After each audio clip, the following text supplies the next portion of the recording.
जय हिंद दोस्तों, राम राम, सलाम, नमस्कार, सत श्री अकाल। आपके अपने यूट्यूब परिवार में हार्दिक स्वागत करता हूं। आशा करते हैं आप लोग स्वस्थ होंगे, मस्त होंगे।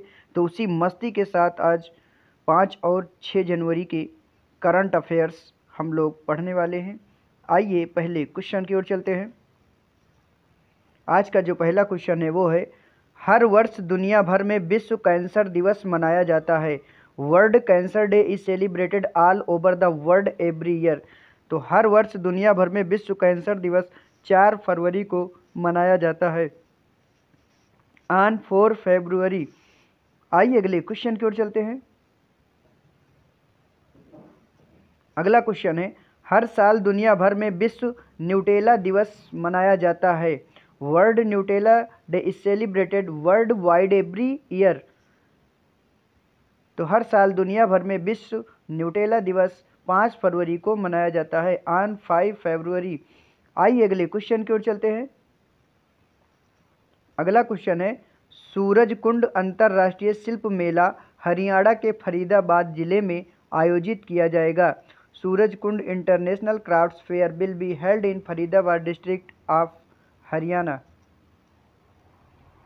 तो सूरजकुंड अंतर्राष्ट्रीय शिल्प मेला हरियाणा के फरीदाबाद जिले में आयोजित किया जाएगा। तो कब से कब तक? तो 7 से 23 फरवरी 2025 तक आयोजित किया जाएगा, 7 to 23 फरवरी 2025। आइए जान लेते हैं इसके बारे में। इस बार मेले में उड़ीसा और मध्य प्रदेश थीम स्टेट होंगे और बिम्स्टेक बांग्लादेश, भूटान, म्यांमार, नेपाल, श्रीलंका और थाईलैंड जैसे देशों की कंपनियां अपने उत्पाद प्रदर्शित करेंगी। This time the fair will be the theme states and companies from countries like BIMSTEC, Bangladesh, Bhutan, Myanmar, Nepal, Sri Lanka and Thailand will display their products. आइए अगले क्वेश्चन की ओर चलते हैं। अगला क्वेश्चन है, अंतर्राष्ट्रीय बिग कैट अलायंस IBCA की स्थापना की रूपरेखा का समझौता आधिकारिक रूप से लागू हो गया है। The agreement for the establishment of the international big cat alliance IBCA has officially come into force. तो अंतर्राष्ट्रीय बिग कैट अलायंस IBCA की स्थापना की रूपरेखा का समझौता आधिकारिक रूप से लागू हो गया है। तो किसके अनुसार? तो पर्यावरण मंत्रालय के अनुसार, according to the ministry of environment. पर्यावरण मंत्रालय के अनुसार IBCA की स्थापना की रूपरेखा का समझौता आधिकारिक रूप से लागू हो गया है। आइए जान लेते हैं। बता दें कि 23 जनवरी से IBCA और इसका सचिवालय एक पूर्ण विकसित संधि आधारित अंतर सरकारी अंतर्राष्ट्रीय संगठन और कानूनी इकाई बन गए हैं। Let me tell you that from 23 January IBCA and its secretariat have become a fully developed treaty international organization and legal unit। आइए और जान लेते हैं। IBCA को 7 बिग कैट जैसे बाघ, शेर, तेंदुआ, हिम तेंदुआ, चीता, जगुआर और प्यूमा के संरक्षण के उद्देश्य से शुरू किया गया था। IBCA to 7 big cats like tiger, lion, leopard, snow leopard, cheetah, was started for the purpose of conservation of jaguar and puma. आइए अगले क्वेश्चन की ओर चलते हैं। अगला क्वेश्चन है, बार्ट डी वेबर ने नए प्रधानमंत्री के रूप में शपथ ली है। Bart De Wever has been स्worn in as the new prime minister. तो बार्ट डी वेबर ने नए प्रधानमंत्री के रूप में शपथ ली है। तो किस देश के? तो बेल्जियम के, ऑफ बेल्जियम। आइए अगले क्वेश्चन की ओर चलते हैं। अगला क्वेश्चन है, 4 फरवरी को अपना 77वां राष्ट्रीय दिवस मना रहा है। Is celebrating it's 77th national day on 4 फरवरी। तो 4 फरवरी को अपना 77वां राष्ट्रीय दिवस किसने मनाया? तो श्रीलंका ने, श्रीलंका। आइए अगले क्वेश्चन की ओर चलते हैं। अगला क्वेश्चन है, हाल ही में भारतीय सेना और मालदीव राष्ट्रीय रक्षा बल के बीच संयुक्त सैन्य अभ्यास एक्वेरिन शुरू हो गया है। Recently a joint military exercise Ekuverin has begun between the Indian army and the Maldives national defence force. तो हाल ही में भारतीय सेना और मालदीव राष्ट्रीय रक्षा बल के बीच संयुक्त सैन्य अभ्यास एक्वेरिन शुरू हो गया है। तो ये कौन सा संस्करण है? तो 13वां संस्करण है ये, 13th। आइए अगले क्वेश्चन की ओर चलते हैं। अगला क्वेश्चन है, संघाई सहयोग संगठन SCO के महासचिव नूरलान एरमेक बायेव 4 दिनों की भारत यात्रा पर नई दिल्ली आए हैं। Shanghai cooperation organisation SCO general secretary Nurlan Yermekbayev has come to New Delhi on a 4-day visit to India. तो शंघाई सहयोग संगठन SCO के महासचिव नूरलान एरमेक बायेव 4 दिनों की भारत यात्रा पर नई दिल्ली आए हैं। तो कब से आए हैं? तो 4 फरवरी से, फ्रॉम 4 फरवरी। आइए अगले क्वेश्चन की ओर चलते हैं। अगला क्वेश्चन है, आंध्र प्रदेश सरकार ने किसे अपना सलाहकार नियुक्त किया है? Who has appointed the Andhra Pradesh government as its advisor. तो आंध्र प्रदेश ने अपना सलाहकार RP ठाकुर को नियुक्त किया है, RP ठाकुर। आइए अगले क्वेश्चन की ओर चलते हैं। अगला क्वेश्चन है, एशिया की सबसे तेज हाफ मैराथन में दूसरी बार एशिया बुक ऑफ रिकॉर्ड्स में किसने अपना नाम दर्ज कराया है? Who has recorded his name in the Asia Book of Records for the second time in Asia's fastest half marathon।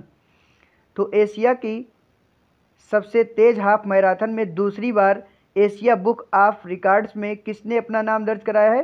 तो लावण्या ने अपना नाम दर्ज कराया है। आइए अगले क्वेश्चन की ओर चलते हैं। अगला क्वेश्चन है, जम्मू फ्रंटियर के लिए सीमा सुरक्षा बल का नया महानिरीक्षक किसे नियुक्त किया गया है?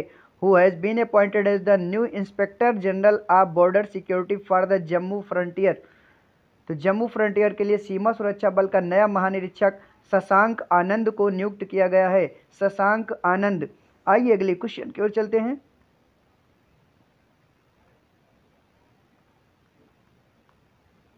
अगला क्वेश्चन है, मौद्रिक नीति समिति MPC की बैठक 5 फरवरी को मुंबई में शुरू हो रही है। यह बैठक शुक्रवार 7 फरवरी तक चलेगी। The meeting of the monetary policy committee MPC starts in Mumbai on 5 February. This meeting will be run till Friday 7 फरवरी।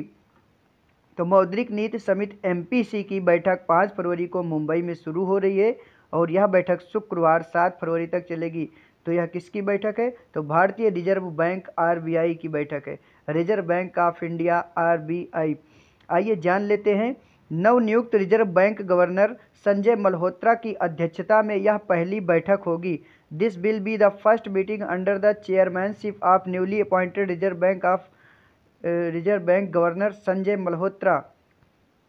आइए अगले क्वेश्चन की ओर चलते हैं। अगला क्वेश्चन है, 24वीं मेड लैब मिडिल ईस्ट प्रदर्शनी कहाँ शुरू हुई है? Where has the 24th Med Lab Middle East exhibition started. तो कहाँ शुरू हुई है? दुबई में शुरू हुई है, दुबई। आइए अगले क्वेश्चन की ओर चलते हैं। अगला क्वेश्चन है, 38वें राष्ट्रीय खेलों में बैडमिंटन के महिला सिंगल्स का खिताब अनमोल खरब ने अपने नाम किया है। In the 38 national games the title of badminton female singles has been named by Anmol Kharb. तो 38वें राष्ट्रीय खेलों में बैडमिंटन के महिला सिंगल्स का खिताब अनमोल खरब ने अपने नाम कहाँ किया है? तो देहरादून में, इन देहरादून। आइए जान लेते हैं। बता दें कि फाइनल मैच में अनमोल खरब ने शीर्ष वरीयता प्राप्त कर अनुपमा उपाध्याय को 21-16, 22-20 से हराकर स्वर्ण पदक हासिल किया है। In the final match Anmol Kharb won the gold medal by defeating top seed Anupama Upadhyay 21-16, 22-20। आइए अगले क्वेश्चन की ओर चलते हैं। अगला क्वेश्चन है, भारत और इंग्लैंड के बीच शुरू हो रही 3 मैचों की एक दिवसीय अंतर्राष्ट्रीय श्रृंखला के लिए वरुण चक्रवर्ती को भारतीय टीम में शामिल किया है। Varun Chakravarthy has included in the Indian team for the 3-मैच ODI international series starting between India and England.